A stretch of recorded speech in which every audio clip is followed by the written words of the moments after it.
Hello and welcome to another episode of Page Burners. This is a series where we work our way through the Malazan books. We have started on the second book in the Malazan Book of the Fallen series by Steven Erikson. We will eventually get to Esselmont. I have to say that in every episode, even though we probably won't talk about an Esselmont book for, I don't know, a couple of years maybe, or a year and a half at least. But Right around the corner. yeah, today is Deadhouse Gates. It's the beginning of our reading of Deadhouse Gates. We are talking about the prologue and the first two chapters. We will approximate about 100 pages in the mass market paperback every week. So next week, it's not quite 100 pages, but I think we'll go to the end of book 1 because it's a good stopping point, which brings us to about chapter 4, I think, or maybe chapter 5. But like Raraku, the end of Raraku is how far we'll read for next week. If you're reading along with us, if you'd like to talk about these books with us, come check out the pagechewing forum where we do a lot of planning and discussions around the books. We also have a full spoiler section going on in the forum. With me, I have the usual group of friends who will introduce themselves and also tell us what they are most excited to talk about this week. Carl, and I am most excited to discuss.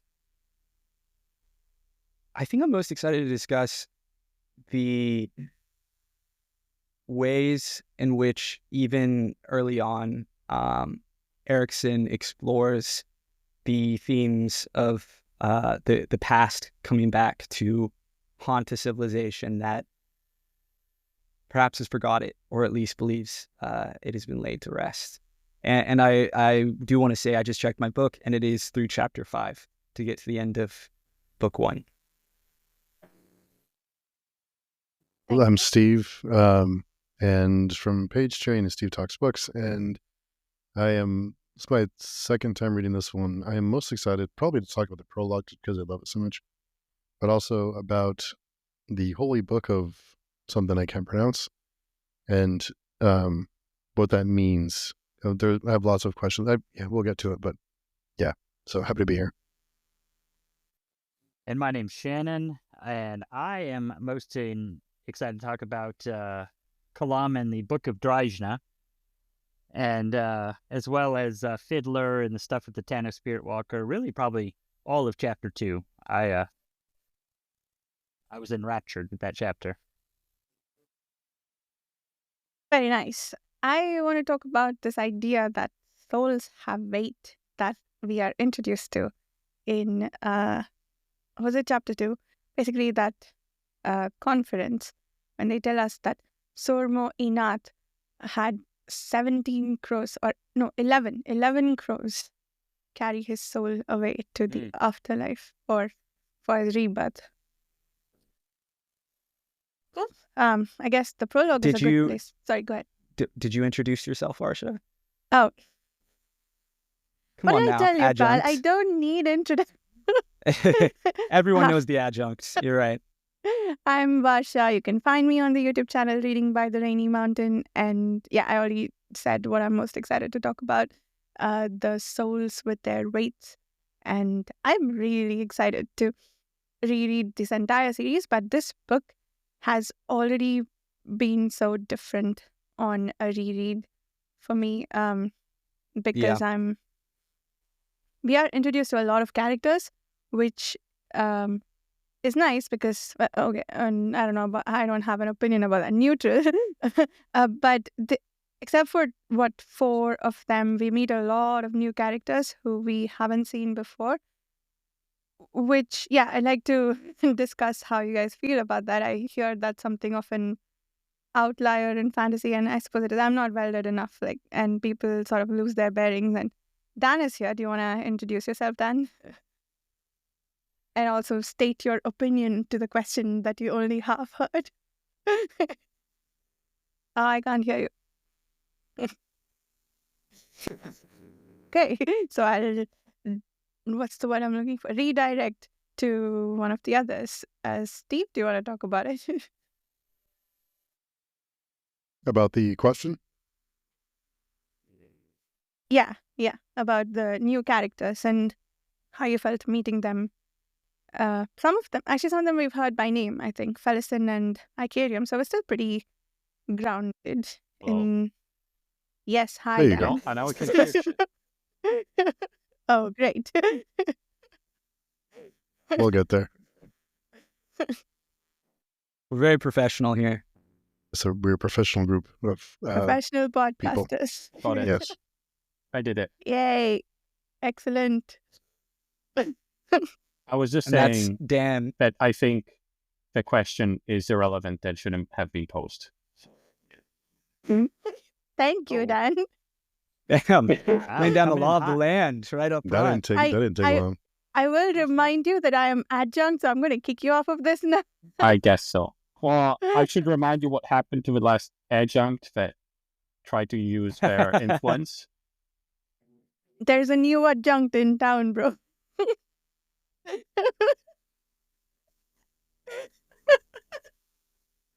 Oh, That's a we need to good. cut That's that a good out. We need transition. to Now, cut that and make that like a soundbite.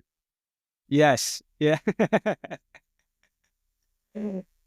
Sure. Yeah. Do we want to talk? I mean, we get a little glimpse of Tavor. She's one of the new characters, right? I guess she's not entirely new. We did see her very briefly in Gardens of the Moon, which I always forget about.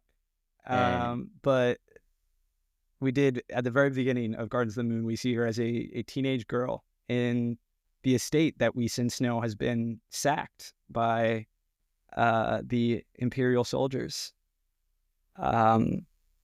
She seems very cold, very callous, essentially selling her little sister, Felicin, off. Pretty not great, not gonna lie. Not a great start to adjunct number 2.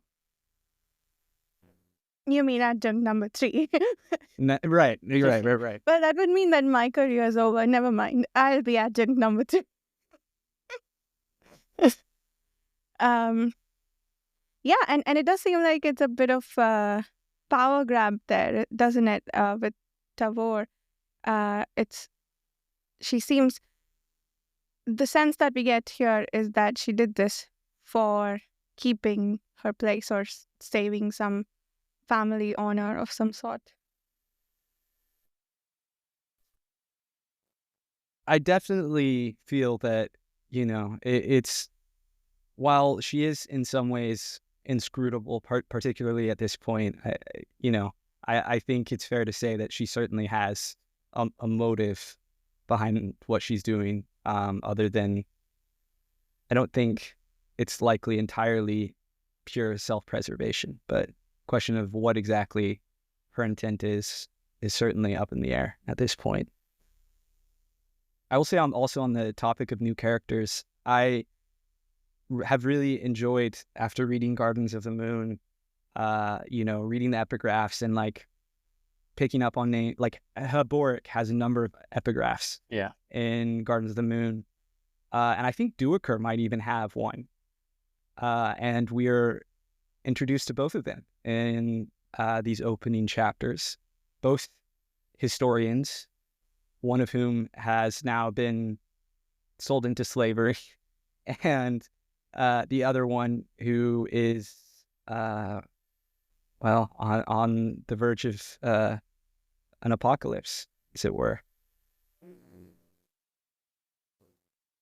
Going back to Varsha's original question, I did want to answer that and say, yeah, I did have that initial response of I'm reading a book and it's about some characters, and now I pick up book 2 and I'm on a different continent and almost all different characters, and it did throw me off. I had a little trouble getting into this book the first time I read through it, because it's not in that normal format of I followed some characters through a bunch of books. But the second time through, because I kind of know these characters a little bit better, I was much more engaged right from the get-go. Agreed. I think it does help with the hindsight of a previous read that you kind of know where things are going, so you have a more emotional investment, so it's easier to appreciate the details. And I definitely appreciated the details this time around. I also, on the note of rereading, feel incredibly stupid for how Steven Erikson, my entire first time reading Deadhouse Gates, I could not for the life of me remember the difference between Soul Taken and Divers. And he like tells you multiple times in these opening chapters what the difference is. And I just, for whatever reason, my first time reading this book, that did not click. So that just goes to show. Is that how they're pronounced? I guess that I'm stupid. Divers? I don't know. I pronounce them Divers. Okay. I pronounce it divers. Like Like diverse. the French. Divers. But it's probably wrong. It's probably wrong. I like that. Gotta That's show more off. fun. Yeah. But yours, maybe it's true. Yours is, I don't know, like diving something or diverse. But it's probably the more correct one, like the Shannon one. Like diverse. Because there are a bunch of different ones, right? That would I make know sense. Steve see is one of those authors that there is a correct way and a wrong way. Yeah. But I don't care. I pronounce it the way, I like. Well, it makes a lot of sense. We did get a couple of characters that rolled over from book one, but yeah, I think that's something that is a big adjustment for a lot of people, including me, reading each book and you're on a completely different continent. With each, in a way, it's kind of nice to have a fresh start, but in another way, it's you get attached to a certain area and characters, and you have to kind of start over again. And it's not the last time that happens. No. Spoiler alert. This prologue, said, though, Oh, it's so good. It's so good. Very haunting. I remember, the first time reading it, just how the imagery of the priest swarmed by flies, but then the flies disperse and there is no man there at all. And just the horror of that. Oh. Are we supposed to think that the flies ate him, or? Yeah, what was up with that? I don't know what that meant. there was some kind of sorcery going on, right? There's something else happening. Was kind of the way I took it. I didn't even catch that when I was reading it. I thought it was just like flies, but I looked into it a little bit, and yeah, I missed that on the read.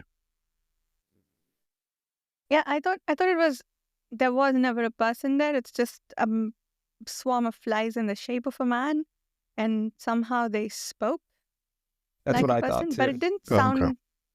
It didn't have a buzzing sound.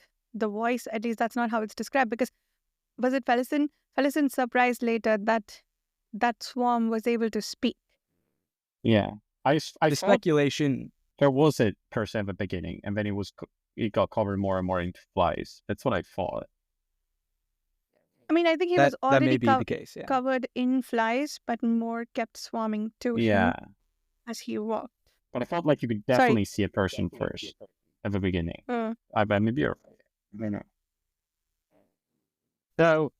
So these cullings, did they start with Lysine? Like the old emperor didn't do them, right? It was Lysine that started this whole eat the rich thing, and we're gonna cull the rich people out, and also, by the way, get rid of some of my political enemies in the middle of it too. My understanding is Kalinvad and Dancer did do cullings of a sort when they conquered places. That they would do like, I think Fiddler even thinks about it in these chapters, although not in those exact same terms, of very harsh, quick, unrelenting bloodshed, and then a long period of peace. I think you're right. Yeah. So I think that is kind of the imperial tactic.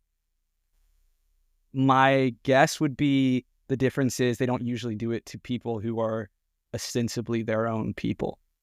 Usually it's, because like I even think of like Gardens of the Moon. I mean, admittedly, this is post Lysine's rise, but that's kind of the threat with the nobility and Darujistan is that they're going to get culled if the city is conquered. I think it's like the ruling people. It's essentially like cut off the head of the snake and then replace it with your own head. It's not a perfect metaphor, but with sorcery involved, let's go with it. But I do think it is something new in terms of like going to their homeland, right? Going to Malaz, to Unta, and taking out all the top families who are willingly cooperating with the imperial elite, and who, it seems like, based on our POVs with Ganos and Book 1, are weakened in many ways. They don't have the power they used to have, to the extent that like everyday Marines can like talk shit to them and look down on them for, growing up with a silver spoon up their ass. So that's my understanding of how maybe this differentiates, but that's a good question. I think it was a really interesting way to start out this book, because I was thinking, I don't know where all you guys are from, but I know in Western culture, American culture, it's, the haves versus the have-nots, that's part of our culture. And so we're starting off this book like that, and it's like, oh yeah, we're taking on these rich people, but then like we're focused on Felison, that's just a young girl, and it's like, well, she didn't do anything, like we're punishing her just because she's rich. And then we meet the old lady, and we see her head get sawed off with a chain, and it's just like, wow, this is horrifying. And so it's like I'm almost moved to pity for people that I think I don't normally have pity for. Right. There's the added horror and nuance of, during these purges, they make sure to take out certain malcontents, certain scholars like Heboric, right? Of course. People, certain artists, I think is another one that's mentioned, right? People who don't toe the line. And I think you could directly connect this noble purge to the exile and what might have turned into destruction of the bridge burners, right? Where like they, these were loyal soldiers who were suddenly cast out and threatened very explicitly with their death. Yeah, I did get the sense that it was a lot of it was politically motivated, with Lacine's enemies being purged. But it has happened before, right? They reference that it's a semi-regular thing. I think this is the third one, is what it says. Yeah. Or no, wait, no, I'm thinking the season of Rot. This is the third season of Rot. So, not sure. The thing I was curious about is Felison is recognized by Lady, I'm going to mispronounce her name, Lady Gassine. I can't pronounce her name. Why does she not want to be recognized? Is that because they were pointing out that she's there to kill her, or was it because they were trying to save her? Because I thought they were trying to save her from the call, or did I misunderstand that? I think they didn't want to connect her to her sister, Ajahn Tavor. Maybe. My guess is, and please just tell me if you have a different opinion about this, but my guess is that she was embarrassed that her sister basically sacrificed her to whatever her beliefs are at the moment, and she doesn't want people to know that. I guess she's been thrown to the wolves by her sister, or that she doesn't want to invite discussion about it, which is immediately what happened once that lady recognized her, right? Because Heboric says, "Oh, did you guys have a sisterly fight that she's resolving in this manner?" And Borden makes some snarky comments about it too. So I guess she just didn't want for that conversation to happen.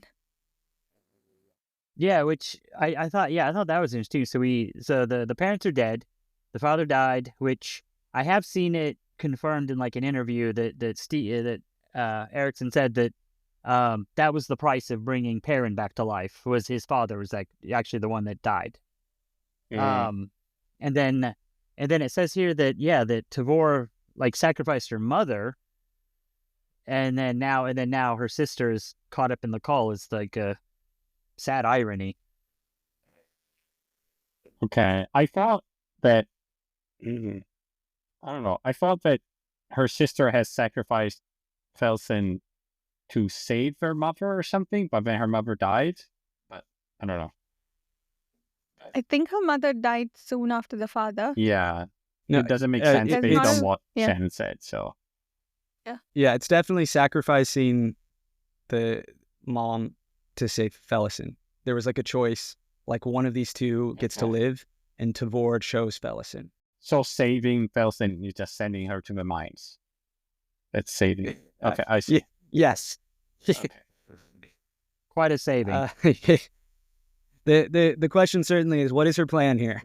Yeah. Does she have one? There's I think a lot of questions around Tavor. I mean, what is she even capable of here? I guess is another one. How much power does she have at this point?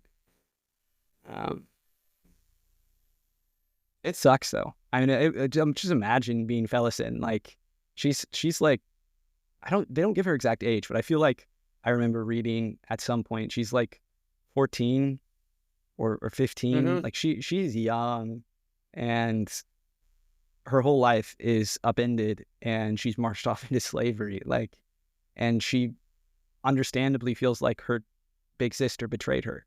You know, like that's just like gut punch after gut punch. It's woof.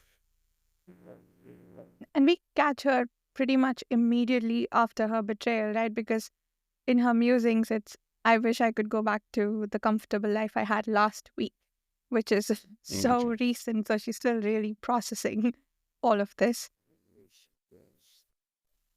Yeah. What else stood out to you about the prologue, Steve? The darkness, I guess just how dark and effective it was. And that's why I think a lot of people say that, claim that Malazan is grimdark. I know that's pushed back on by a lot of people, including Erikson himself, but I think it is really bleak, this prologue especially.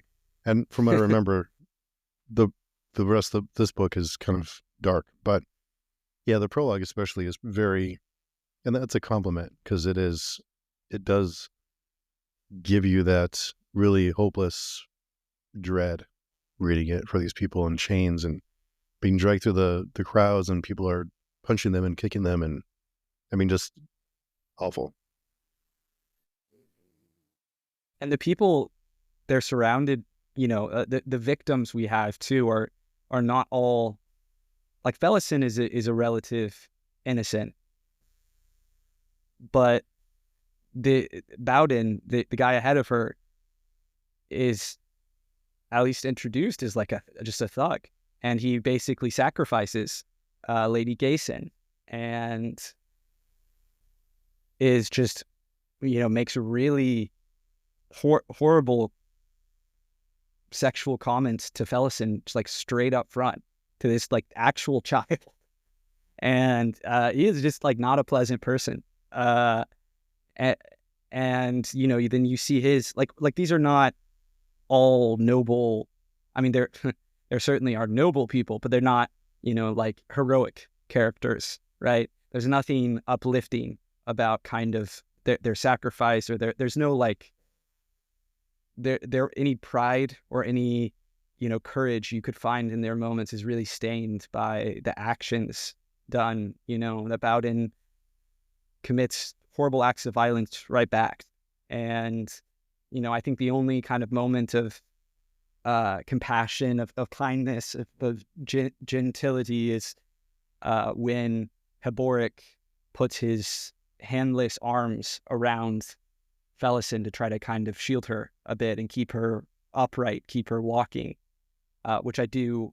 That's an image that I don't think on my first read through had hit me quite as hard as it did this time, and certainly leaves an impression of Haboric as a character right up front. On top of that, he's just intriguing, right? As this like, his god hates him. He's a disgraced historian. He has these really cool tattoos all over his body. Like, he is an interesting character. He's apparently out of favor with his god. Do we know whether he left his priesthood willingly or if he was thrown out of it? And he's out of favor with Lasine. She's using the culling opportunity to get rid of him. So he seems like the kind of guy who says what he likes, be damned the consequences. So yeah, he's a person I can respect, I suppose. And we get a little more taste of him from a different perspective later on, right? Where Duiker is essentially scheming to try to get Haboric freed. Where he's like, you get a sense of the camaraderie there. I think it's unclear at this point, like how deep a friendship there is, if any, but that there is that desire to spare Haboric the mines and the, I think, expected cruel death that comes with working in mines.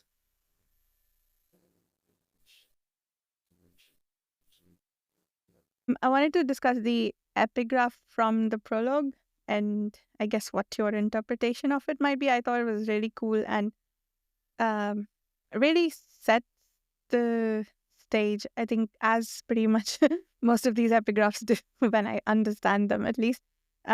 What see you in the horizons? Yeah, what see you in the horizon's bruised smear that cannot be blotted out by your raised hand? To me, that seems like you can. Well, there's several different ways that I thought we can interpret this, but I wanted to get your takes on it. Is it about things that happen in the future that you don't want to think about, or things that are happening elsewhere that you can like change your mind on and think differently about? Or yeah, those were a few ideas I had, but what do you guys think about it and how it relates to the prologue itself?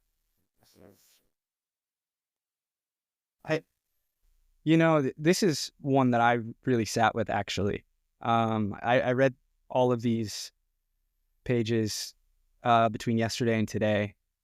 And I was really struggling with it. I love the imagery, like describing the horizon as this bruised smear, the blood it evokes, right? But not even just, like, I feel like you hear, a bloody sunset or a blood red sunset a lot, or a blood red sunrise, but to describe it as a bruise, and even beyond that, a bruised smear, is just very evocative.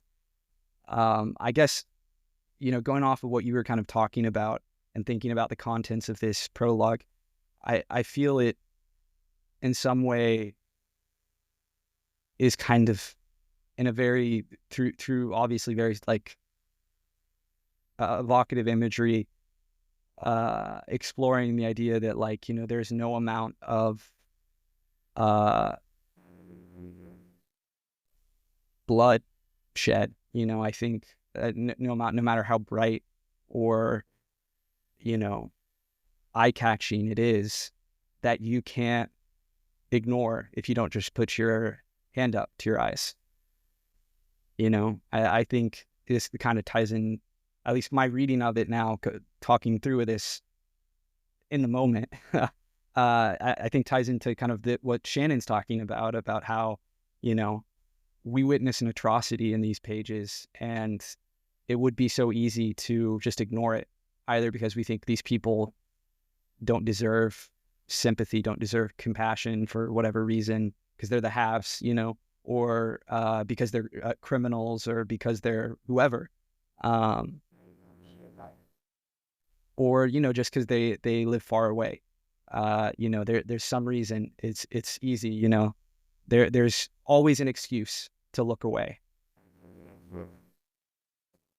Yeah, that's an interesting point. Yeah, what stands out to me, I think, is the element of active participation it requires to ignore, like the bit where you have to put your thumb up to blot out the horizon, right? Is that, or finger? I don't know what it says. Yeah, raised hand. You have to put you have to actively do that to ignore or misread the events that are not happening to you, either not right now or not to you. So that, yeah, in and of itself, I think it's a really thoughtful bit of writing. But yeah, as it relates to the prologue, yeah, I think you can ignore all of this, or maybe there there are aspects of it that we don't have to think about too deeply, but if you do, they can be disturbing and are. It definitely, I think, just bouncing off what you were saying, Varsha, I think it is very intentionally, implying a level of activity upon the part of the viewer, that you have to willfully hold up your hand and blind yourself. So whether it is, ignoring what's coming, what's in the distance, ignoring some atrocity, ignoring whatever, it does require a level of willfulness. Like you decide, as you said, you have agency and you are holding up your hand, blind yourself to it. Yeah. You can choose to absorb it and all its data. Very quickly, I was reminded while we were talking about this of something I wanted to mention when Shannon brought up his comments about the how it's like the noble purge, and this is in some ways, or the question of whether or not it's a unique atrocity, and you have all these city folk coming in and like brutally beating them. But then a thing that really stood out to me was as they cross the city walls and go out, like the farmers standing there don't attack them. And I thought it was a really curious choice to have the country folk just kind of, I mean, I think you could read, it's less ambiguous, but read it as kind of looking pitifully on the slaves being marched off, as opposed to, the urban dwellers who were hungry for some flesh. Are we to think that the urban dwellers suffered more in the hands of the nobles? But actually, doesn't nobility own land, and therefore the farmers are the ones who might be more affected by them? I don't know. I mean, traditionally, yeah, that's what it would have been. Like the farmers were more, right? I think it's a curious question. I mean, like talk about historically. I mean, living in a city, particularly like, older time cities, afforded maybe more protection in case of like a siege, but at the same time, they were often more squalid and, dirtier and more crime-ridden. I mean, you just have more people. But yeah, I don't know. I wasn't sure how to like interpret that section, all things considered. As I was thinking about it, I was trying to think about it in relation to the big theme that really stood out to me about like the civilization past, remembering and existing even when you think it's gone, and trying to like relate it maybe to how there maybe was a sense of feudalism at one point, and so these farmers feel a greater sense of like respect for the nobles being marched off, or I wasn't sure if it was supposed to be some sort of moral casting, that whether it's because they work the fields or because they're distant enough from the immediate crimes of the nobility that they are more sympathetic to them. I don't know. Yeah, curious if y'all have any more thoughts about that.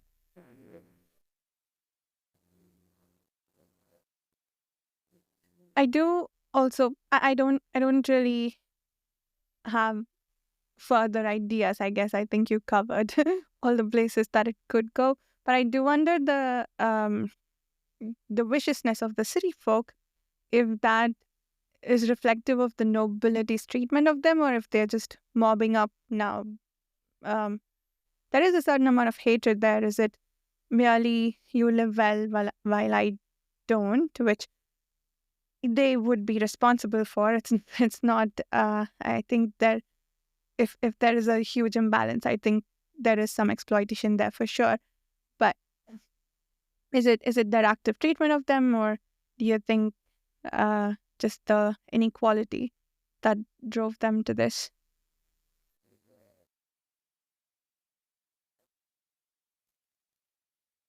We don't know.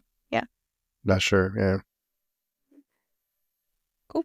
Are we good to move on to the first chapter, where there is yet another fantastic poem that I'd like to discuss, but we can come back to that maybe when we do quotes, because one of the most banger friendships in the series is introduced in this chapter. Icarium and Mapochel, whom we heard about in Gardens of the Moon, as Icarium had made some contraption in Darujistan that kept time and predicted something. I forget what. Like an astronomical clock or something. Mm-hmm. Yeah. Yes. And they talked about how Mapochel was with him. I don't remember if they referred to him by name, but they said he was there with his friend, the Trell, and that was 1,000 years ago. So, is this the longest-lived character we've met so far? Well, as far as we know. Well, no. Rake. Yeah. There was Rake, of course, and probably Brood. And all the other Andy, I guess. Yeah, all the Tristandi, yes. So, we've met another long-lived character. And the Tyrant, and the God. The Elder God. The Elder God. No, what's the other? The Elder God that woke up. What's... Krull. Yeah, Krull. Krull, yes. Yeah, and Reist. Yeah, we've met quite a few long-lived characters. I don't know what I was thinking. Well, technically, I'd say Krull was asleep for a long time. Same thing with the Tyrant. So, mostly Andy that we've met so far. That's true. Thank you. Thank you for making me look less stupid. I mean, they're still living, even if they're sleeping. It's not like you die when you sleep. That's true. Tell that to Byrne. When is that woman going to wake up? Oh, she's sleeping. She's been sleeping for over 1,000 years. But we don't know much about her. Are we? Or it. Not yet. We don't. Just everyone referenced it for some reason. So I guess something must have happened, right? To count the years since then. Well, it's a way of counting years. Yeah, but it must be some significant thing that happened and relevant to the world, I guess. But we don't know what it is. You would think if a goddess who is the earth or connected to the earth in a primal way fell asleep, people would notice. So I don't know exactly how that manifests itself, if like the seasons get weird or something. Is she connected to the earth? Do we know? To who? She is... I think we have been told by this point. Okay. I don't remember. That she is. She is like the earth to goddess. Who, sorry? The earth, the planet. Oh, the earth. The ground. Okay. Oh, yes. Yeah. I swear there's some mention of that in the first book, but otherwise I just dropped a spoiler, but that is a thing. No, when Ray says he wants to hurt the sleeping goddess and he wants to hurt the earth to do that. So she is connected somehow to the earth right now that we know. The planet, or however that manifests. It's always unclear what is symbolic or spiritual and what is literal in the Malazan universe. But anyway, the planet is sleeping. Byrne is asleep and has been for over 1,000 years. And I realize my laptop's about to die, so I'll be right back. Okay. Maybe it's got something to do with volcanoes and stuff like that. Yeah, I was wondering about that. Like, to take a slight tangent. If it's a volcanic, going to sleep has to be something of a quiet thing, right? So, but people have noticed. So it can't be any of those violent earthquake, volcano. Maybe before there was a tsunami. lot. Maybe before it was a lot of earthquakes and stuff like that. Then it was a different world or something, and now it's more. So there was a lot of violent activity, and then she stopped. So then maybe I have no clue. I have no information on this woman. Me neither. I'm just trying to get. But I have more information than you do. But I don't know anything about the time she went to sleep. So your guess is as good as mine. Maybe she has, like, I don't know, sleepwalking or something. So she's violent when she sleeps or something. Sleepwalking a planet. She doesn't even have, like, as far as we know, this planet is spherical. We're not Wait, we know disc world. How do you know that? I don't. I'm just guessing by default. Nobody has talked off an edge of the world yet. It could just mean it's very big. Varsha, tell us. That's true. Varsha, tell us why you like Mappo and Icarium so much. Because I'm asking as somebody who has read the whole series, and I've never really cared about Mappo and Ikariam. Interesting. So sell me on them. some of it might have to wait until the end of the book and we know more about the nature of their relationship. But there is this attitude of melancholy with them. Like, I think we get that even now. Like, there's this huge secret that he wants to keep from Ikariam. That's the sense I get at this point. And that was a hook for me for this friendship. And so every time we kept coming back to them, I wanted to know more about what it was that Mappo is so damn worried about for Ikariam to find out. So there's that. And then the conversations between them and I guess this deeply brooding nature, they just seem to really complement each other very well. It just has this somewhat heartbreaking quality to it. Like, I will talk about it more maybe towards the end of the book. That's good. That's good. Yeah. I think, all we know so far is they travel together, and then chapter 2 ended with the revelation that, Ikariam couldn't remember what just happened. And Mappo didn't tell him what just happened. Just kind of was like, it's all fine, buddy. Yeah. Yeah, so why did Mappo lie? That's all. Well, Mappo seemed scared when Ikariam was fighting. So it seems like the relationship is... Well, it's interesting because one of them thinks they're friends and one of them thinks that he's more like a guardian or something, or a protector or something like that. Yeah. I would say... Caretaker, that, yeah. Oh, good. That just... Yeah, Carl? we can hear you. Sorry. Is that? Okay, unclear whether Carl. Can you hear us, Carl? Can you hear us? Yeah. You guys hear me? Yeah. Yes. Go, Carl. I can't hear you. Oh, no. I mean, You may have to leave and come back. we're just pretending to speak. We're not really not speaking. That he can hear that. He can't hear any of it. We should do that sometimes. We all pretend to talk, but we don't actually say it. Like Shannon. Okay, I'm back. I'm Okay. so sorry. This really is the episode of tech issues. Excuse me. No, what I was gonna say was I think their relationship does blur the lines between like caretaker and friend, and we cannot get into more detail right now. Yeah, we'll have to wait until further. But and I think there is that nuance there where there is this sense of fear behind the relationship.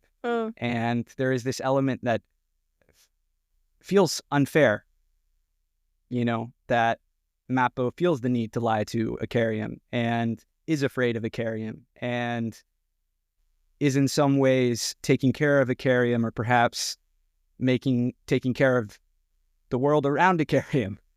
And yet he has affection for Ikariam.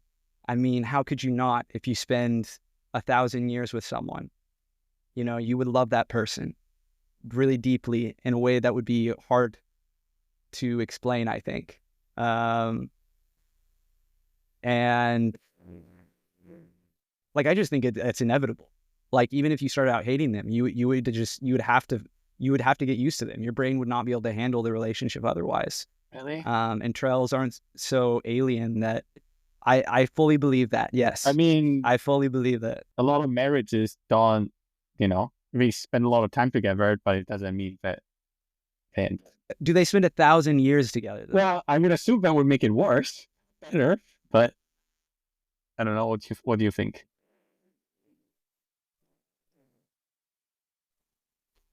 It depends on what reason they're together, I guess. If you're forced to be with someone because it's, I don't know, your job or something, you might hate every second of it by year 200 or something. I would say, and maybe this is speaking from inexperience and a limited worldview, but I feel like you also hear a lot about how even when marriages dissolve, and even when they end up disliking the other person, that they will look back on the person that they fell in love with. I mean, if there was something there, if there ever was love there, right? So there's still, and it's not like that person didn't exist. And so I think, I guess what I'm getting at is Ikariam and Mappo's relationship is, to use the modern term, toxic. But there's also something very sincere about it.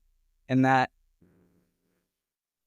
strange, complex, nuanced, tragic, I think is the right word, area is very compelling to me. On top of that, they have a dry sense of humor, and that always works for me. So I do have a I love question. them. Do you think that it is possible to be friends with someone and also be like caretaker, or like, not telling them everything? We're like, oh, I can't tell you things for your own good, or, just do what I say or something like that, because that implies some level of custody, or some, you're like at a higher level. You know what I mean? Like, I know what's How better. do you define friendship? Equal. Friendship to me is like more equal. And I think that is a noble ideal of friendship. I don't know that I believe that a friendship has to be. I guess I have a broader umbrella of friendship.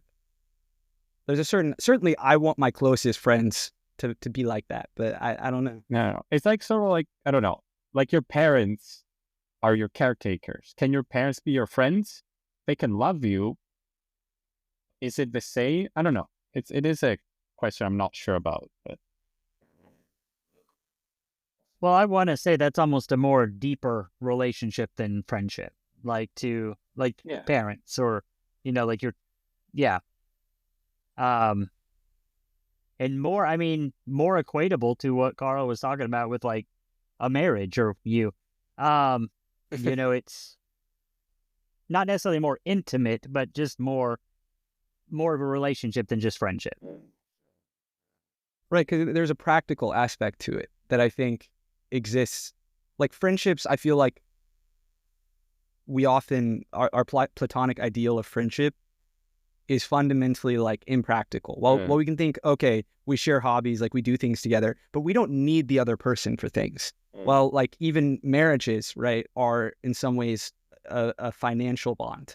Yeah. Oftentimes, even when they are started out of love, like there's that legal component to it, that fundamentally, you live together. Like it fundamentally changes dynamics. I know actually my friendships changed with people when I lived with them, and so I do think that like when there is that immediate practical reality that adds levels to a relationship that wouldn't exist otherwise. Yeah. And then if you live with a person wandering the world for 1,000 years, that's going to form a really deep bond, even if that bond is deeply disturbed in some ways.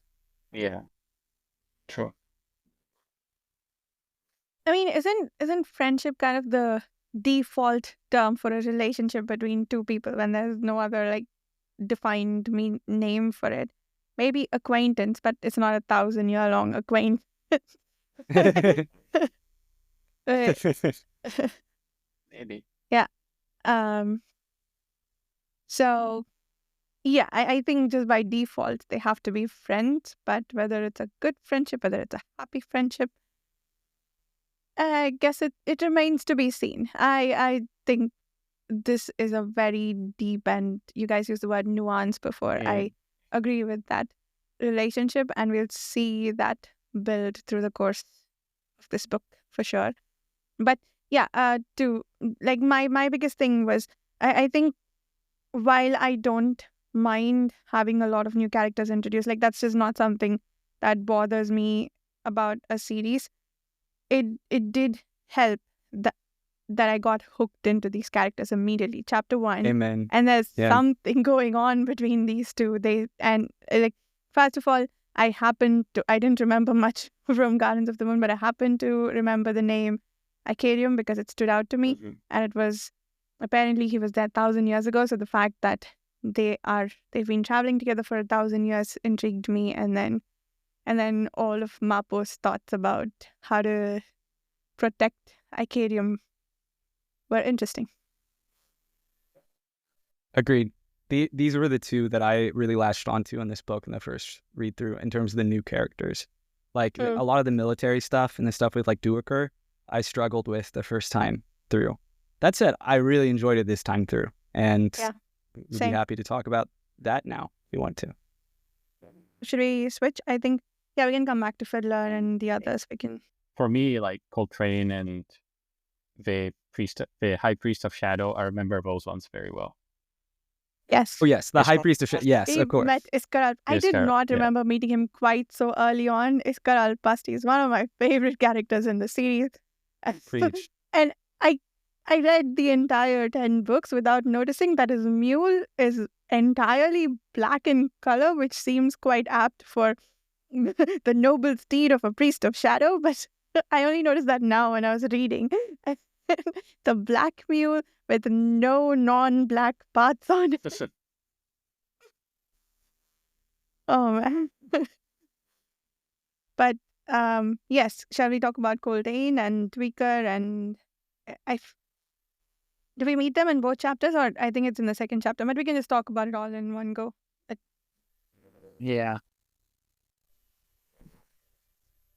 Are they not in both chapters? I guess it all like blurs together in my brain. No, I think they're a lot chapter of it's in chapter 2. two. I loved Coltane and what's his name? Bolt? Bolt? Yeah, and I mean that whole, you scarred my face, and it was worse for me because I could never get another wife, and isn't your wife your sister? And I mean, it was played so deadpan, like it just cracks me up. It's so good. Yeah. and we got an origin story for Dujek one-armedness. Yes, Bolt was the guy who took off his arm, and he was apparently protecting Diker or Yes, Duiker. Duiker. I called him Diker my entire first time around. I usually call him Duiker, but I know the audiobook says Diker, and Oh, it gets interesting. stuck in my head. But Oh, I've heard okay. Erikson call him Duiker. So but yeah, audiobook pronunciations can stick in your head, even when I'll you never don't get necessarily over- agree with them.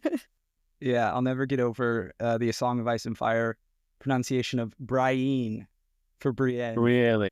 Yikes. Unbelievable. Cracks me up every time. But I mean, you never know, right? With these fantasy No. names. No. God, no. I love Duiker this time around.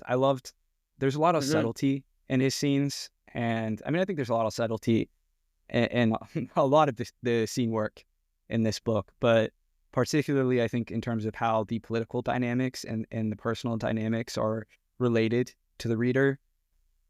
There's a lot of people say or do one thing, but their intent is something else entirely, down to Culp.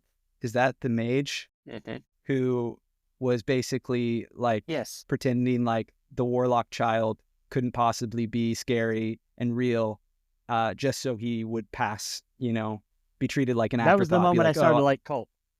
yeah, I love that. I think it's great. And everything down to Malik Rel, is first introduced as just, he's the errand boy of the High Fist who has the real power. And then you find out the High Fist just fucks around and Malik Rel is the one who's really running the show. Yes.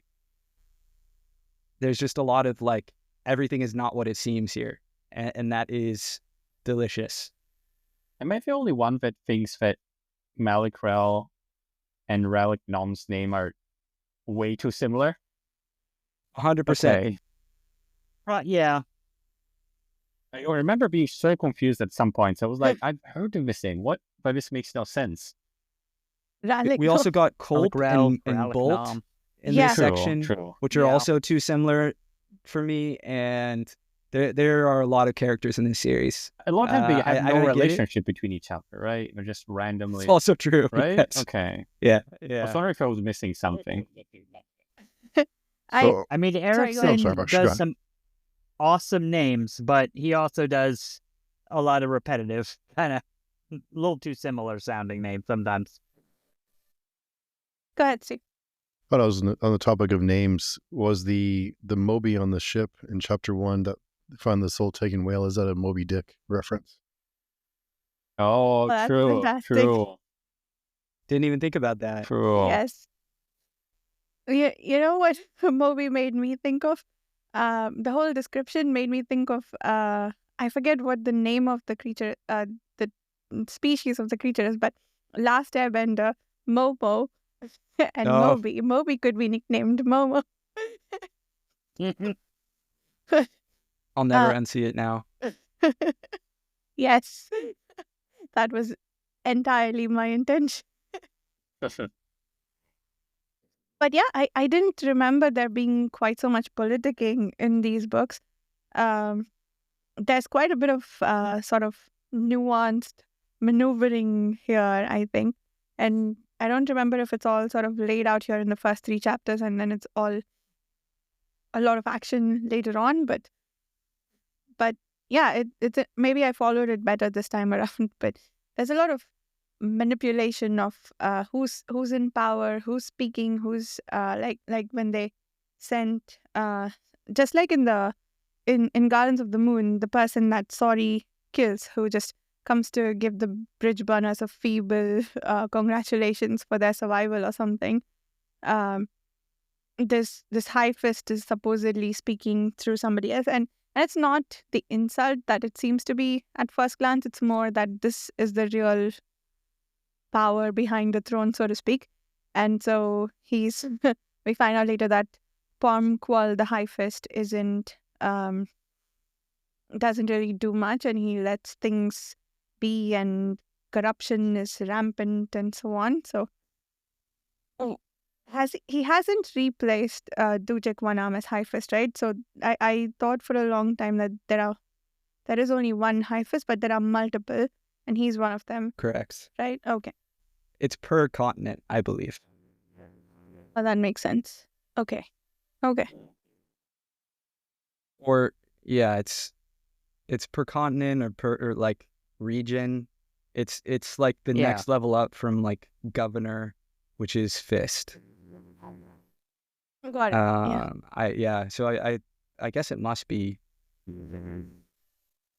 a continent. Yeah, like region is good because technically this is a subcontinent we're on right now. Right.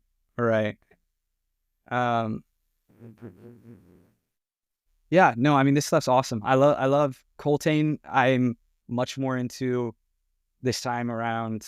I appreciated, again, talking about subtlety.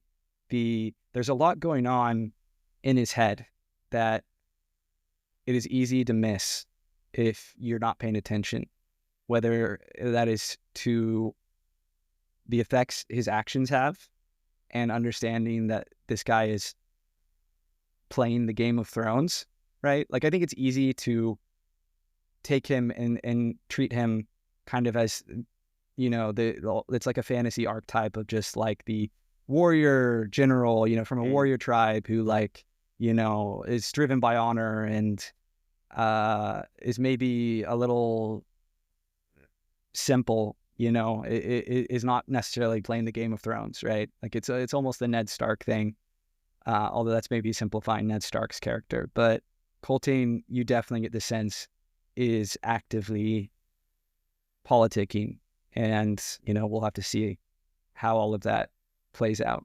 I'm curious on the subject of this, tying into the epigraphs. There is was it chapter 2 or chapter 1?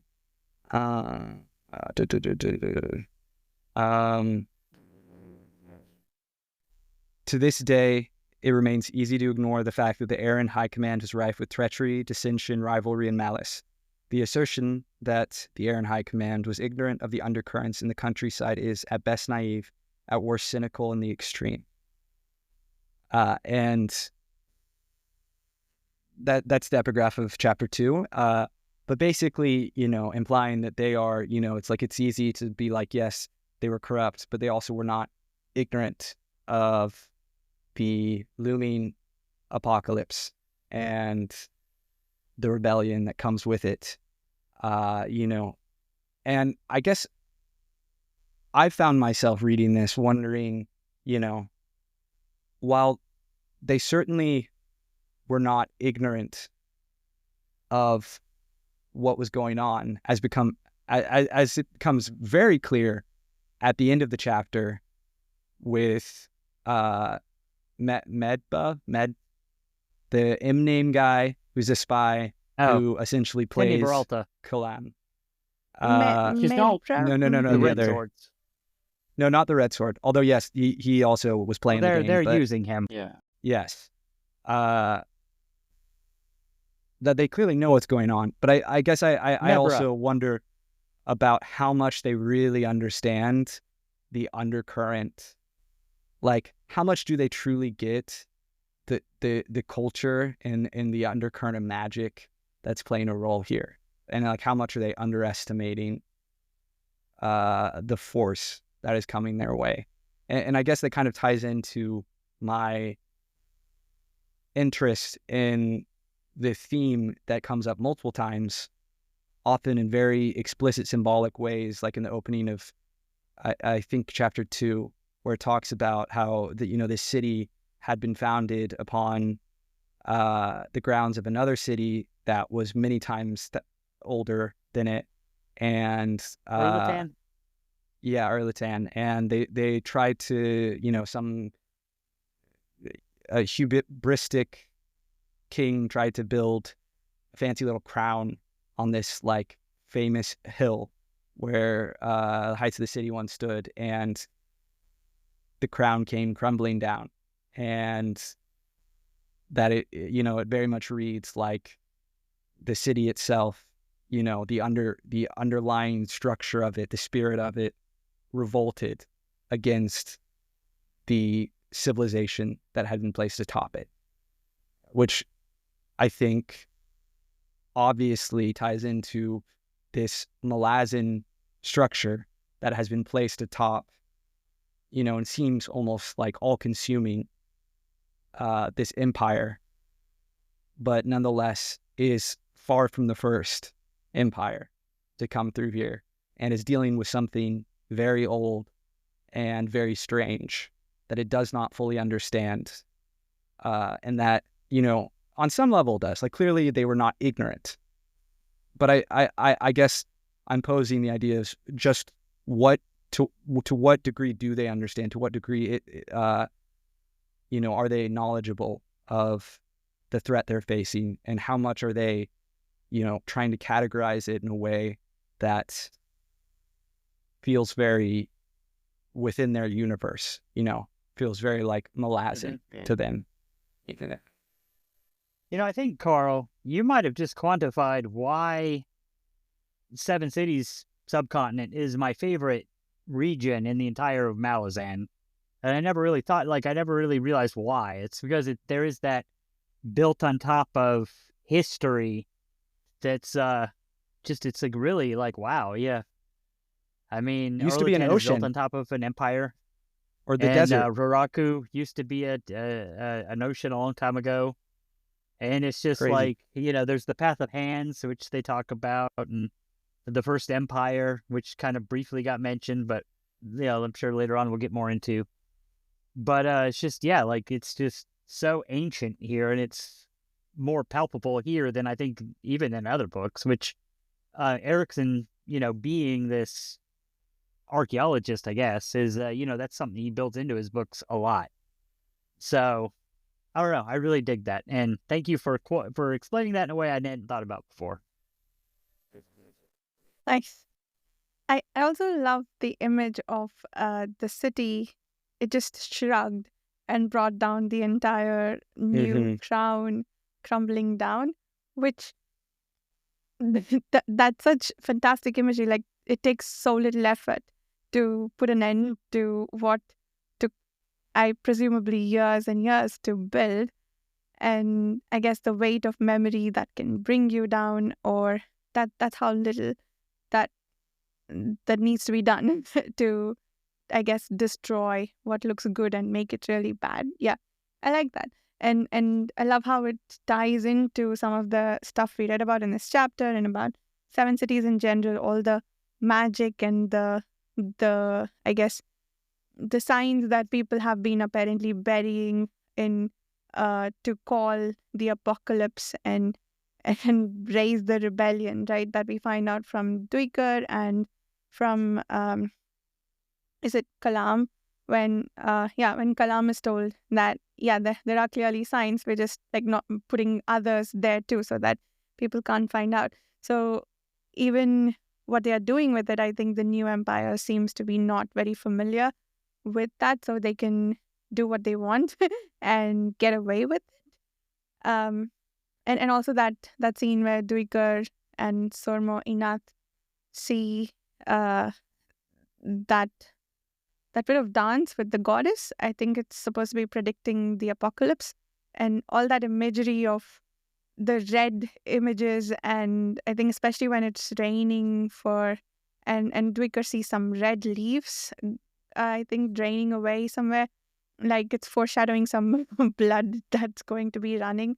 I think all of that tied together really wonderfully for me. Like this, I didn't think of that, so that is a great point you made. That this new civilization, see, I think the Malazan civilization it could very easily be buried by the very old ones that have been around before it.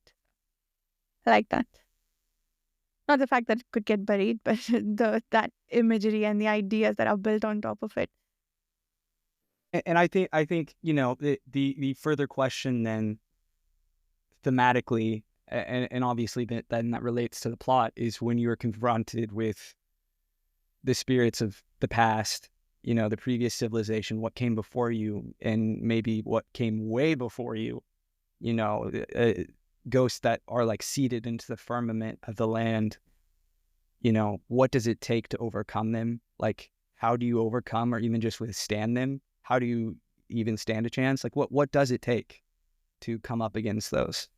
I don't think, with a series like this, it's never as simple as just like have the bigger gun, or have the bigger spell, as it may be. There's more to explore there, and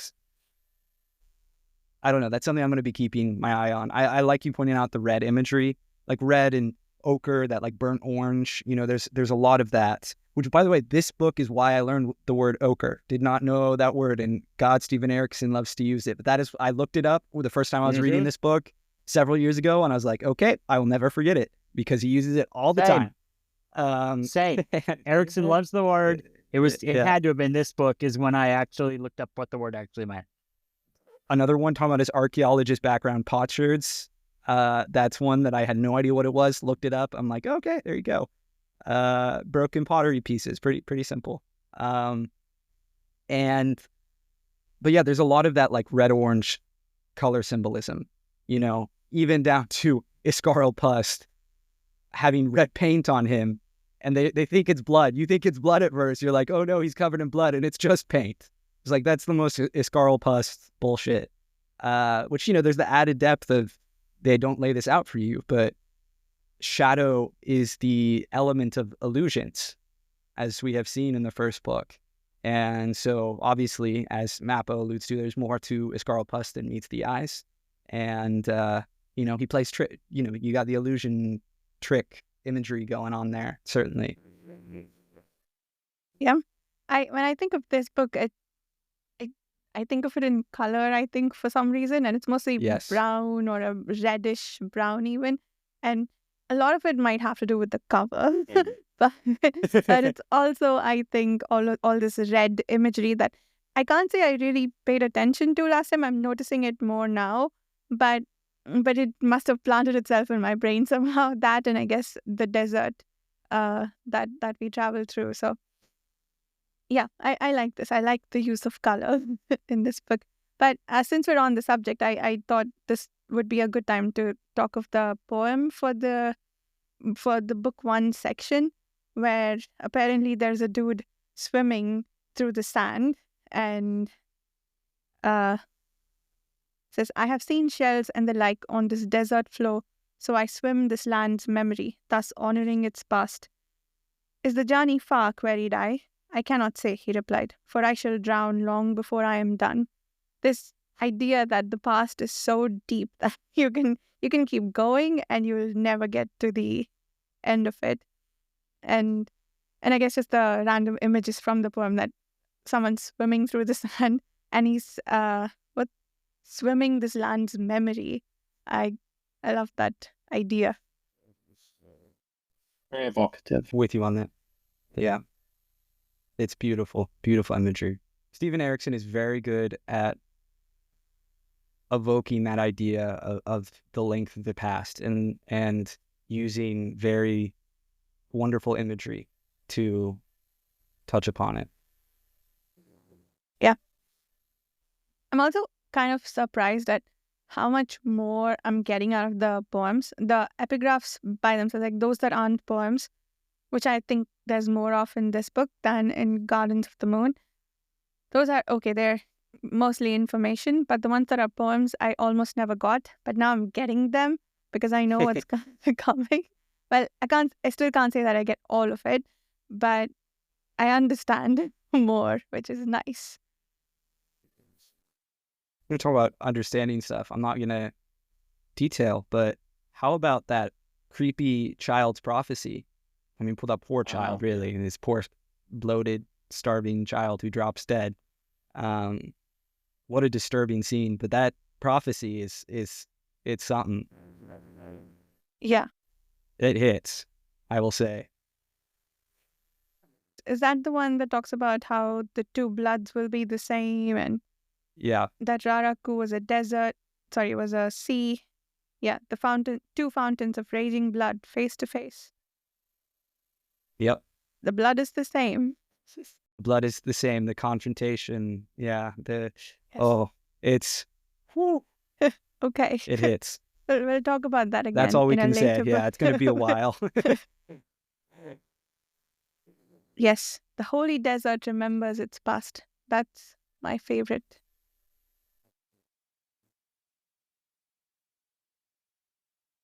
Shannon, what was the thing you wanted to talk about again? Have we discussed it? The book of... Oh, when we got to chapter 2, there's both the fiddler when he saves the little girls, and he meets their grandfather, the Tano spirit walker. Yeah. And just all the stuff that's there, as well as the stuff with the book of Drija with Membra, whatever, M guy. Yeah.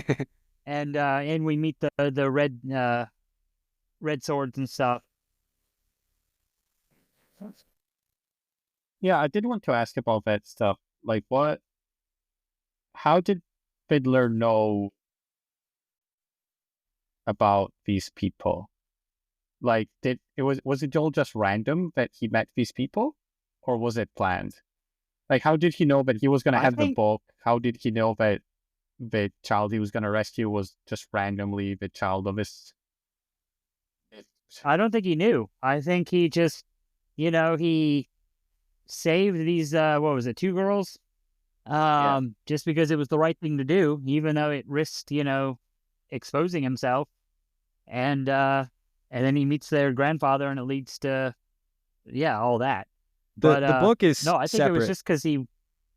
I was just going to say the book is separate. He doesn't get the book from the grandfather. He gets the conch. Yeah. But I was wondering if they're both random or if there was a plan. It seems very favorable for him, I guess. Maybe, sort of.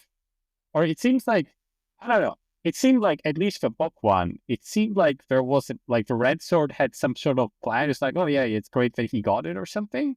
So it's like... Oh yeah, with Kalam, I think he went... Kalam. Yeah, he went to Mabra to call in a favor, and I guess Mabra was lying in wait for somebody to sort of pass the book off on to them. Okay. And it turned out to be Kalam because he's super thrilled that it is Kalam, and so I guess he's certain now that it'll get to where it needs to go. And we find out that the whole ritual he tells him to make sure that he clears his trail is actually so that these others can track him properly. Very smart. Yeah. I like that ritualistic aspect of it. You have to put it down, you have to kneel, and then you have bow 3 times towards your trail bed. Yeah, I love the level of detail in that ritual. Yeah, my reading of that was that the Red Blades had their grip on Mebra, and he was going to give the book to somebody, and they're going to trail him, because they're working for the Empire, so they're trying to go stop the rebellion, and then but yeah, instead, just by happenstance, Kalam shows up and takes it, and so yeah, I agree with the reading. Mebra's happy that it's him doing it instead of whoever was the contact. Yeah, so I don't know which side Mebra's on yet, but Oh, interesting. Yeah. I thought, okay, so the red swords, I didn't catch that. That they want to to sort of, I thought they wanted the book to get to where it needs to be so that the apocalypse could start. I didn't realize that they were maybe planting a mole so that they can go. No, they're stop the very apocalypse. pro-Empire. Well, I don't know about Yeah. pro-Empire, but they work for the Empire. Teneb, Beralta, and Lostara is I think who mostly we meet. They're trying to stop it. I think it's like the typical one of like, oh, the prisoner escapes and returns back to the hideout, and they're like, oh, I escaped, and we're like, oh, they led to escapes, and then the bad guys come in, and right. Oh, okay, that makes sense. I didn't catch that. So, okay, so we don't know yet whether Mabra's which one of them Mabra's lying to. Well, Or both. yeah. The question is he acting in support of the apocalypse or to avert it? It's playing Because both the Red sides. Swords, yes, we don't know, Or playing right? both sides. We don't know what his position is. Yeah. Yeah. The Red Swords are very explicitly trying to stop the apocalypse. They're essentially sending someone to, they want to avert it. They want to go and they want to kill Shaik, whoever this Shaik woman is, and stop the apocalypse, nip it in the bud. Nip it in the bud. We shall see how that goes. So that was the book of, I like to call it Drishna because it sounds like an Indian name. That's how I've done it too. Yeah, it sounds exactly. Drishna. Yeah. Drishna's, yeah. It's That's how I've always done Drishna. it. Yeah. Drishna. I'll roll with that. Sounds good. But what was I going to say about that? Yeah, so both of them acquired some magical artifacts, right? Fiddler with the conch, and Kalam with a book. Yes. Did we finish talking about that encounter Fiddler had with the Tano Spirit Walker, or did you have more to discuss about that? Or I guess we didn't really properly expand on it, but was there anything specific, or should we just generally chat about it? I mean, I love that scene. Yeah, It's definitely it seems random. Like through just but... a random act of kindness on Fiddler's part, he meets this guy who says, "Hey, I can ascend you, or your whole company. It's like you guys can practically become gods through my magic." It's just like, wow. I love the air of a scientific experiment that had to it. It's like, is it possible for a whole company to ascend? Will you let me try? But yes, that was a very interesting exchange. And yeah, Fiddler, I like how, I don't know, with characters like Fiddler, there is a certain, not him specifically, but when I've read characters like him, there's usually this air of reluctance about doing the right thing or like going out of your way to help someone, maybe at some expense to yourself. But I love how he didn't flinch for a second. He didn't second guess anything. He just went straight to save the girls, and then and also he didn't do it in a way where like, I'll do anything to save them. He bargained with the guy and said, no, I'm only paying 2 Jakartas, was it, for it. And then he put on a fake ass accent the whole time. So he got paid too to Yeah. do it. He made more money than he spent saving them. So it's not even like, I love how mercenary and matter of the fact he is about it. Like, he does the right thing, but he's like, but I'm gonna fucking get paid doing this. Yeah. Like I love it. I thought it was also to get more in yeah, I- character, because that's what is expected from these sort of people, I thought. yeah, that's what I thought too. Like he Right. doesn't want to draw attention to himself, which is why he's pretending to be of a group of people he is not. Mhm. And so he's staying in character by saying, I brought them back, now give me my money. Yeah. True. Yeah. Yeah, I Fiddler love is that whole scene. absolutely one of my favorite characters. Yes, Like, absolutely. yes. Another banger character. Yes. He's just so grizzled and angry at everything, and yet he does the right thing. And I do love someone who is full of umbrage, but nonetheless is very noble-hearted. Yes. Yes. And I love Moby and how he latches on to Fiddler. Yes. And Fiddler hates it. But you know Yeah. he's coming to love that creepy monkey. And how Kalam implies that it has something to do with him, like he's actively encouraging it. Yeah. Yes. And I also liked how Fiddler wouldn't tell Kalam all about what happened because he was worried Kalam would go kill them all. Mm-hmm. But like we've been in Kalam's head, we've been reading his books, and it's kind of like we can think to ourselves, yeah, but would Kalam really do that? Like go kill a couple of girls to keep him safe? I mean, I don't know. I lean towards no, but maybe. But Fiddler certainly thinks he would. I thought he meant that he would kill the spirit walker. Did he mean the girls too? Well, I thought he meant everybody in the house. Yeah. Definitely at least the Spirit Walker. I definitely lean towards thinking Fiddler is too cynical, and that in general his view of people leans towards cynical, and that means that inevitably he gets things wrong.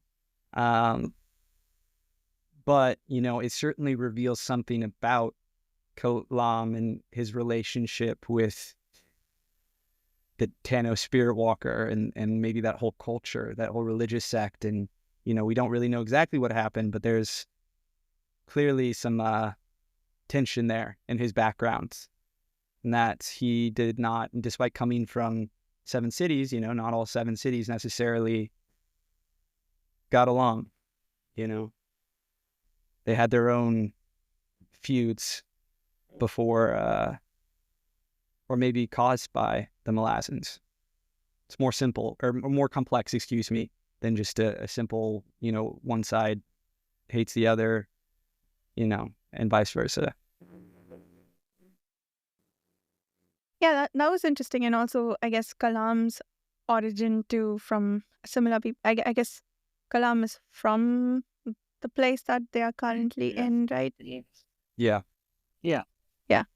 Fiddler Yeah, has Quickman and Kalam are both from there. Got it. And Fiddler seems to have a certain amount of discomfort about that. So this is another interesting friendship, right? Like it does seem like a deeply trusting friendship, but then there's a lot that he's sort of second guessing or is uncertain about how Kalam would behave or needs to hide information from him. Yeah, that's interesting too.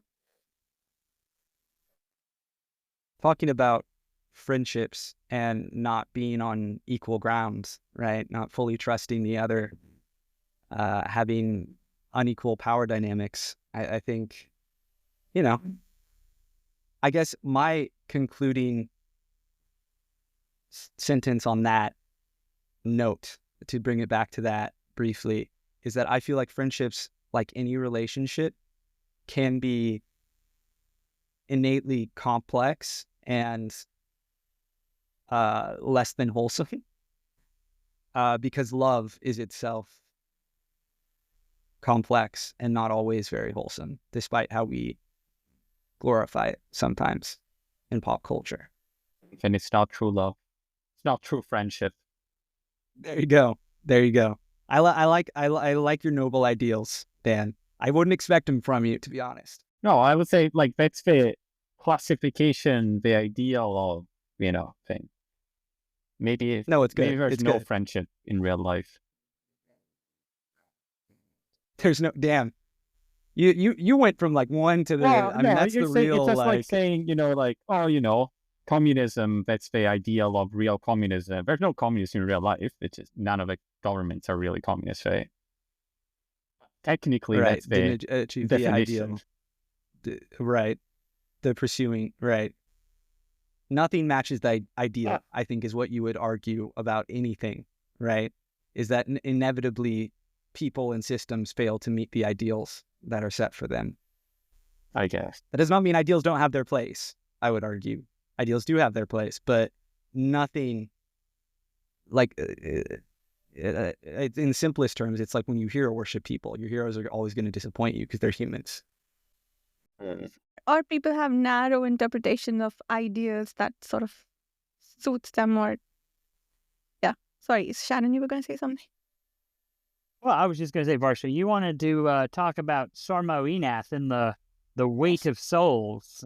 We've kind of we went past that, but let's go back a little bit. So, Yes. yeah, what did you want to talk about with that? With 11 crows needing to carry his soul. Yes. So first of all, I guess just on a general level, well, there's so many things I love about that.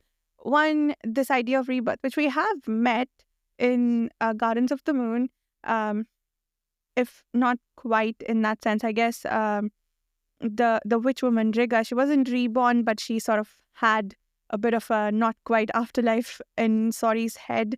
And Tatasail, some things happened with her. There was a bit of a rebirth with her, but it was under violent circumstances, which I guess arguably Sormo Enath's rebirth also was. But I like this doubling down on the idea of rebirth. I enjoy reading stories with rebirth in them. And two, that they hoodwinked the Empire, or not, the Empire chose to be hoodwinked because they thought they can just crucify, I think what read to me like crucifixion, all of these mages, and they are done. Like, we can leave now. But actually, they were reborn, and a bunch of crows carried the soul for a new vessel, which is fantastic. And so the involvement of the crows there, and it's not just, so typically most souls apparently take just one crow. So the idea that a soul has weight and a weight of existence based on, I guess, what their, I don't want to say accomplishments, but I guess more Power, maybe? the power they can wield.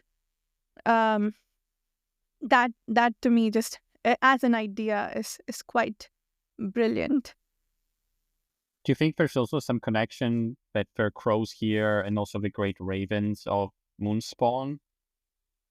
I don't know. Crows seem to come up Interesting. fairly often, I guess, in these two Yeah. books. I think there might be something there. Like, I don't think there is a direct connection, but there may be a basis for that relationship. We'll talk about it in a later book, but I like that. I like that connection. Yes. I mean, maybe there's a more direct or more literal connection, but my thought would just be those are two very archetypal birds that cultures all over the world have interacted with. And so they come up a lot in fantasy, and I think Steven Erikson and Ian Esselmont, who, helped build this world with him, I guess the archetype they would were be playing like with. a smart bird, right? That would be the archetype of the crow and raven, right? I would think. Also as symbols of death. Yeah. Symbols of death and what's psychopomps? In some cultures, the psychopomp being, like what Hermes is in Greek mythology, where like the person who like takes newly dead souls to the afterlife, which I would say I think is definitely we'll get into that more later, but that's another, tag that one for later. Okay. There's a ceremony, that festival, I guess, that we celebrate back home. Every there's a day in January when we put food out for the birds, and it's mostly the crows that we're trying to feed. It's the day that we think the ancestors come back as birds, like as crows specifically, to eat the food. So I don't know if that's, maybe there are lots of similar mythologies around the world, but what I was thinking of, it made me think of that too. maybe you guys know, do you know like the practice of like sky burial? When you just put I think it's like Himalayan or something, but you just put the body or in a band, like you leave it on a platform somewhere, and then maybe not the crows, but like the vultures or something, the birds just eat it. Interesting. And it's instead of burying the body. That's what I was thinking when I was reading about that. Very circle of life. Yeah. And I was also thinking about, like, again, I don't know, I don't want to say stupid things, and I think say stupid things when I talk about cultures I don't know much about, but isn't it similar to like the Dalai Lama sort of thing that when he dies, he reincarnates in a child or something. And then there's some sort of political thing with China that I don't fully understand, but that also made me think about the rebirth of the Sorbonne, right? So I wonder if Yeah. you could sort of trap it. You're like, oh, kill him, and then track who's like the child born in that time, and then some way of trapping the new, I don't know, Mm. high priest There or are whatever. Yeah, there was a story at some point where there was is it one of the Krishna stories? I don't remember. But I feel like there are a lot of Hindu mythology stories where somebody's about to be reborn and then they... Okay. Am I thinking of the right things? I think I'm confusing a lot of things here. Like there was that big... Yeah, there's a lot of stories that I know from various cultures where some king has a prophecy about some child who is going to do damage for them and then they go Yeah. cull all the children. Well, that's Jesus, well, isn't it? That's Well, I Jesus, think and there's a it's Krishna. yeah, There's a but Krishna There are a story there's bunch too. of Krishna too. Yeah, yeah. True. But That's King Arthur. True. really? King True. Arthur does that. That's more no. That's like that's the dark version of it where Mordred is in many of the Yeah. versions. There's a prophecy that he's going to kill, that Arthur's son is going to Yeah. kill him, and so when Arthur's, roughly when his baby's going to be born, he orders like all the babies in the kingdom killed. It's like the most fucked up thing Arthur does in the mythology. It's really horrible. And then inevitably Mordred does kill him. So there you go. Yeah. Don't brutally murder babies. You That's might the mean, meet if moral it's your a of the story. destiny prophecy, about doing that. It's going to happen anyways. Yeah, you might as well not murder babies along the way. Well, maybe the prophecy, it's the prophecy knows you're going to murder the babes. Like everything is already fixed. But Well, a lot of times sure. the I'm just murder... saying. I guess so. A lot of times the prophecy comes about because of the Yeah. cruelty. As true in the Krishna story, it's true in the King Arthur. I mean, at least the version of it that I saw, I think Yes. it's true in the King Arthur story. So maybe if you're the type of I mean, person to do that, then that's why the prophecy exists. It gets into the nature of free will, right? Yeah. And now we're getting into Baker stuff again. Yeah, that's true about Voldemort too. Self-fulfilling prophecy. Right, is a exactly. thing. That's the Voldemort story too. Yeah, you're right. It's Yeah. everywhere. I mean, it's the Oedipus story, right? There's so many Yeah, that stories. too. Don't be cruel in response to prophecies about how you might be murdered. Yeah. Yeah, whatever you do, if there's a prophecy about a child growing up to kill you, do not respond to that by killing children. It never works out well. Well, apart from the ones that don't happen and we don't know about. Because I you guess kill that's the fair. children. Then you never hear about it. But then is that the prophecy isn't even really real? So Yeah, so that that's why wasn't we even a don't real hear about prophecy. it. Because it's like, oh, it's some random person saying a fake thing. Right. Then that's the difference between a random crazy hermit and like a prophetic seer. Yeah. Like one of them actually is magic. Maybe, or it could just be, when people say, oh, old stuff used to last so much longer, it's because the stuff that didn't broke down and we don't have it. It doesn't mean they Sure, was they better got lucky. quality. So you're, Maybe it's that. yeah. Who knows? Anyways, we're way off topic. So bringing us back to topic, Yeah. I was going to point out back in the scene where Varsha was talking about with everything going on, they talk about who was the high fist before Parmqual, Okay. and they mentioned Carthern Crust and his brother Urko, who mysteriously drowned, even though they were both revered admirals. And they also mention Tok the Elder, who is the father of Tok the Younger. We knew in the last book, and then some guy named Amaron, and how all of them died because they were the Emperor's men, and their bodies were never discovered. When Lysine, we know from last book, Lysine's been taking out everybody who was loyal to the old Emperor. So I'm sure we will never see those four ever again. Yeah. I don't think so. Probably in Esselmont's books, where they tell us about the kidding. Hey. Yeah. Yeah.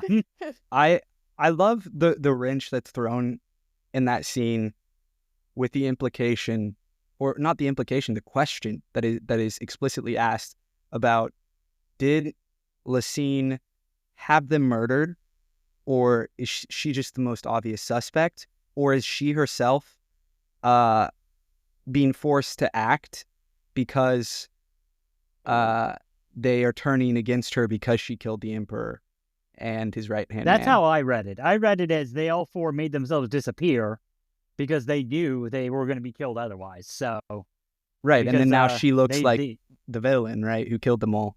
yeah. It's And it's then an now interesting, everybody thinks that she killed them. right. Yeah. It's a conundrum. We still for don't her, know where certainly. Lysine came from, do we? She We was know- one of Kellenved's people when he created his empire. Yeah. She was. What was she, Carl? I feel like you know. She's one of the blue people, and she she was The one of the blue blue people? people along with Carthren. yes, Now- Yeah, right? Carthren Crust and Urko and Lysine are all Nippon. They're all Nippon, and they have blue skin. Yeah, and I feel know- like she was in charge of she was like an assassin. the assassins. Yes, She was something. that's correct. She Okay, used to be. I think we also got a story that she worked at a bar at some point in book 1. I think we get that story that they Yes. met in a bar. She was like a bartender or something, or there was something about a bar that she worked at, and then she eventually became an assassin and the head of the Claw. Yeah. Which then she used to do her coup. Isn't... Yeah, I think Whiskey Jack sort of insults her by calling her a bar wench or something in the prologue Yeah. of Gardens of the Moon. Aren't there blue people in Star Wars too? Yes, What's the thing with blue Yeah. people? Is it a thing? If there's a race of Well, blue people? Star Trek has green people. I mean, Does it? Okay. there's people. Stormlight Archive also has blue people. Yeah, I'm just wondering. Ah.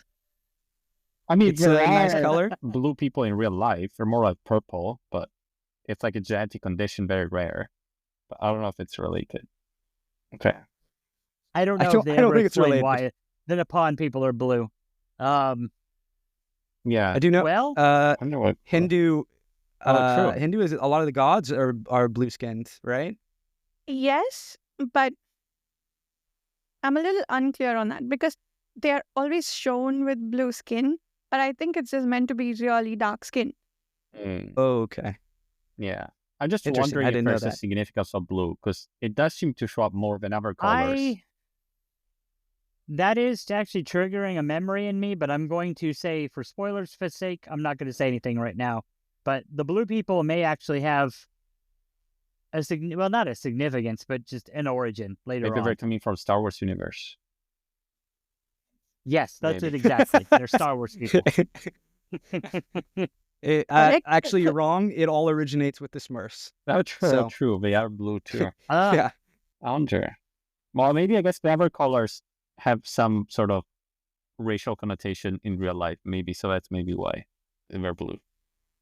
Maybe. If you, Now I have to think of Smurfs Yeah. every time we talk about last scene. Thank they you, could be Carl. green, but I Green? don't know. I wonder if it's because it's the closest, like what I said with the Hindu gods, that it could practically be dark skin, and Maybe that it's really close to skin color. I don't know.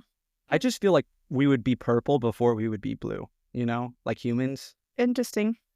I would feel we would be Maybe. red, maybe, but Because because it's like Shannon, what's yeah. your color? well, okay, debatably. I mean, okay, now we're getting into weird No, I like want to color hear definition Carl. based Why stuff. why but- are we purple? No, I'm not saying we are purple. I'm just saying that I feel like if we Why were to would be we more be? colors, I see. you know, that's before blue. Okay, I'm just saying before blue because you have that tint of red, right? You have the Yeah. blood, True. and so my thought would be you would be purple before you're blue. Like Mm. if there are blue people, surely there are purple people out there. Is this the point Well, I made? Good point. As a nurse, I will say people do turn blue and they're no longer breathing. So people can be blue. People turn purple too, right? When so they're well, angry. maybe Yeah. True. I guess I don't green know. is the only not real color, maybe. I don't know. Whatever colors could be impossible. Yellow? Yeah, you know. Yellow's jaundice. Never mind. John, yeah, no, there's definitely yellow We kind people. of get close Definitely to a yellow lot of people. other colors, sort of. You know, different people. We do, actually. Maybe that's why. It is really Pink. remarkable No, when you that's think about close how to many red. colors But pink, humans can be. we are. Most of people here are pink. Yeah, if you've ever read a Joe Abercrombie book, you know the pinks are out there. Okay, so homework Sure. for next Never week. read one yet. I'll look forward to it. Yeah, Alright. all the white people, the slur for white people in I don't even know if slur may be a strong word, but it's used by a person of brown complexion to describe all the what we would consider white people, and it's hysterical every time. But it's true. Great character. We are mostly pink. Pink, right? Yeah, we've been called pink before. You know, all the colors we use to describe people are, you know, True. I guess I forgot the they nap and wear they blue. can vary. Yeah, They- nap and are blue. Also have different eyes and other things, or we're just normal for everything else. We're just blue colored. I don't And they remember. are human, right? Or they're not a different species like the jagut or the standi. No, Okay. I think Yeah. they're just blue-skinned people. Yeah, I think exactly. I see. Okay. So maybe they have a connection to the jacket. Oh yeah, jacket are green skinned, are they? Are they? Wait, jacket or green skin? Okay. You're right. Yeah. I thought they were. Yes. Like I think Oh, I guess Yeah. for orcs, yeah. yeah, and Yeah, I was thinking blue for a second because of the whole ice thing, but no, they're green. You're right. the Icarium's I'm all over the place with the pronunciation of his name, but Icarium's introduction, the desert apparently was turning his face green and therefore reminding people of like that's how Mapo thinks it's actually harking back to his ancestry, which we know is half Jagud. But he's gray skinned? Or I thought it was turning him gray. Was it turning him green? I Thought it was thought the it was other way turning him around. green. Yes, it was gray. One of and them, turning he's either green. naturally green and it was turning gray, or he's naturally gray and was turning green. One of those. I don't yes. remember. Yeah, one of those. Interesting. Okay. I do think the jagged are naturally green. I do think that is a thing. Yeah, Mm. I think so. That will make sense. Yeah. Because they are orcs. Yeah. They are orcs. Don't let Steven Erikson fool you. They are orcs. So are there any What? I other? thought they were elves. Yeah, no. That's the Teast. Oh, yeah. Ah, The Teast are the you're right. elves. The Yeah, dark 100%. elves. You got the dark elf. Oh, I can't go into the others. Never mind. They're there. There's all the D&D races. The main D&D races from Advanced Dungeons and Dragons, second edition. They're there. Dwarves What and are the IMAX? halflings. Just cavemen? Well, there are little people. Are they? So Okay. we'll say they're blended in there. Interesting. I don't remember those. Never picked up on that more. Okay. No, they're obviously like they're unique takes on I think the sort of archetypes that they in some way embody. And then there are even more unique races that we definitely can't talk about right now. True. Okay. Yeah. I have to run in about 5 minutes. Shall we Okay. do quotes?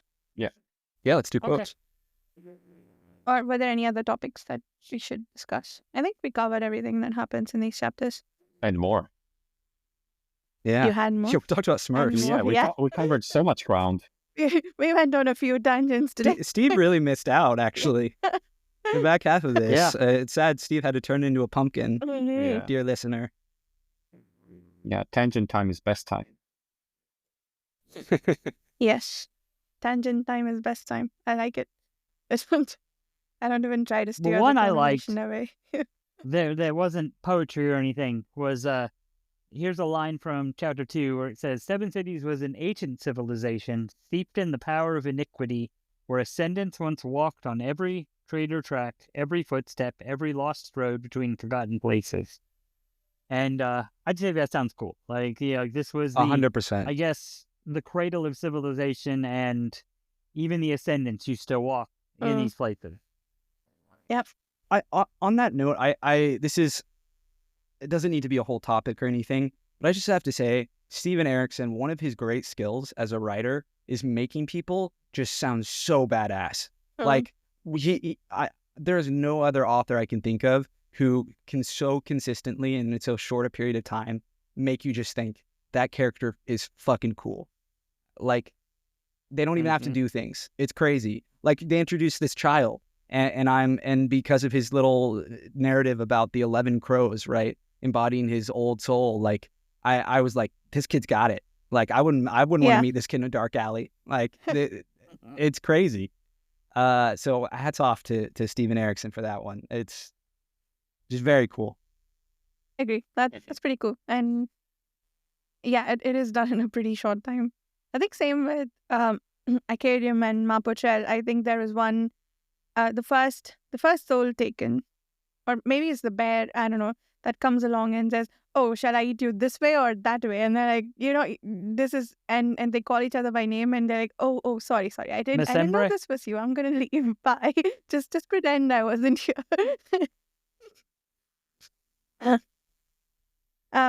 Wait, I had a line here. Oh, the Tano priest's laughter was like blowing sand.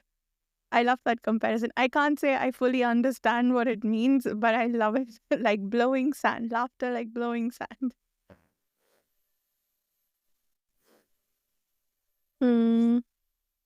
Any others? I think we talked about all of the epigraphs were brilliant. We talked about those.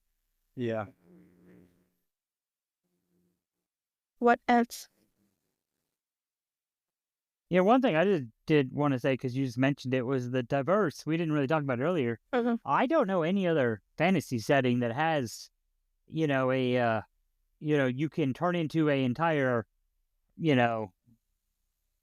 group of people, a group of animals. You don't just turn into one wolf, you turn into an entire pack of wolves.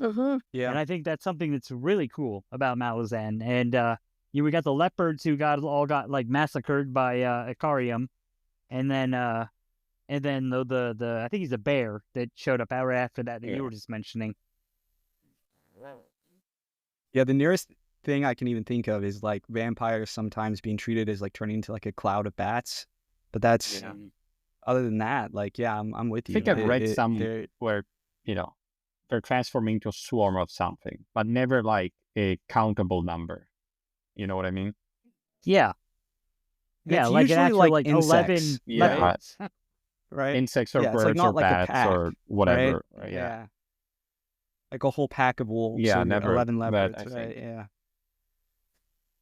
That's cool. just one thing I think is really cool about this particular setting, this world. Yeah. So you can do that. And after telling us that wolves, usually, the first diverse that we meet, what kind are they?